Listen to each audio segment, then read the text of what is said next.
果有人同你講廣東話遲早會消失，你會有咩感覺呢？其實我學廣東話學咗幾年，聽過唔少人同我講過類似嘅嘢。有人話廣東話好快就會被普通話取代，又有人話越嚟越少後生仔來學，再下一代就更加唔使講啦。老實講，聽到呢啲嘢，我心入面其實都幾擔心，但係我再諗深一層，我又唔同意喎。今日我想同大家傾下呢個話題，廣東話究竟會唔會消失呢？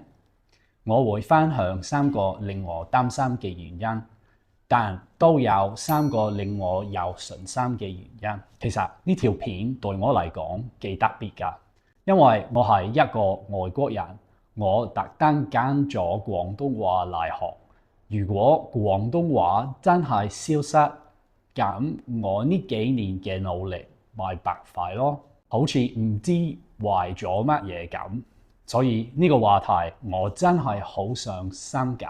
首先，我想真心咁同大家講，廣東話的確面對幾個挑戰。我唔想扮到一切都好完美，因為咁樣唔公平。第一，教育制度嘅變化，大家都知道，而家喺香港好多學校用普通話教書，以前香港大部分學校都係用廣東話教書嘅，但係而家越嚟越多學校轉用普通話，特別係中文堂，咁就代表細路仔喺學校入邊用廣東話嘅時間少咗。如果你係廣州或者其他廣東地方，情況可能更加明顯。普通話係學校嘅教學語言，好多學生嘅日常生活都用普通話多過廣東話㗎啦。第二，海外華人嘅語言流失，呢個問題對我嚟講係好個人，因為我自己屋企都有呢個經歷。我媽媽嘅父母，即係我公公婆婆，都係波蘭人。我媽媽細個嗰陣，波蘭話係佢嘅第一語言，佢同佢嘅兄弟都係講波蘭話㗎。但係而家呢，我媽媽已經好少講波蘭話，佢嘅兄弟已經完全唔講啦。而我媽媽從來冇將波蘭話傳俾我。其實我而家識講波蘭話㗎，但係唔係因為我媽媽教我喎。係因為我中學畢業之後，我去咗波蘭住咗1年，喺嗰邊教英文，自己就努力咁去學嘅。所以喺我屋企呢種語言已經消失咗啦，只不過係我自己去學返，同我學廣東話係一樣，都係我自己選擇嘅。其實呢個就係海外華人社區嘅情況咯。如果唔係好努力咁去保留一種語言，1-2代人之後就會消失。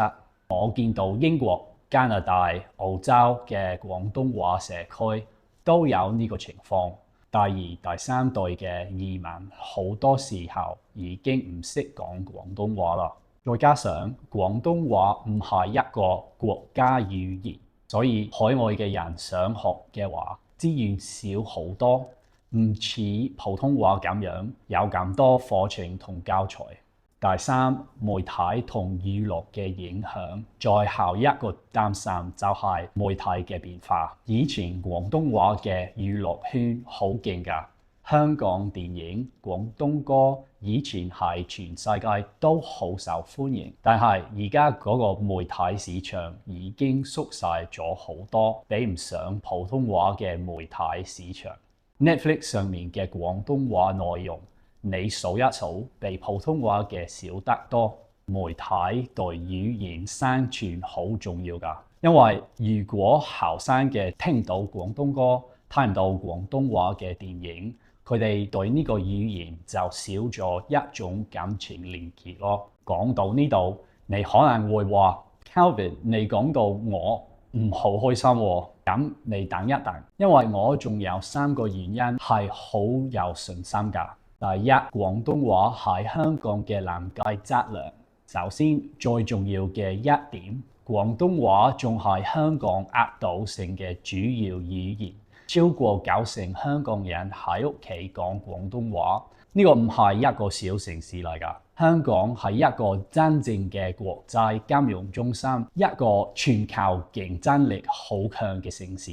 廣東話喺呢度深深感質咗根，商業、政府、媒體、日常生活全部都係廣東話。呢個就係所謂嘅臨界質量咯。當一種語言有咁多人用，喺一個咁重要嘅城市入面咁深入，佢係好難消失㗎。當然，英文同普通話喺全世界都越嚟越強，好多語言都喺度失去一啲空間。但係呢個係一個全球現象嚟㗎，唔係廣東話特有嘅問題。法文、日文、韓文都面對同樣嘅壓力，所以我唔覺得呢個代表廣東話有特別嘅危機。第二，廣東話嘅規模同文化資源，有時大家講廣東話好似係一種小語言，但係事實完全唔係咁。廣東話係全世界頭20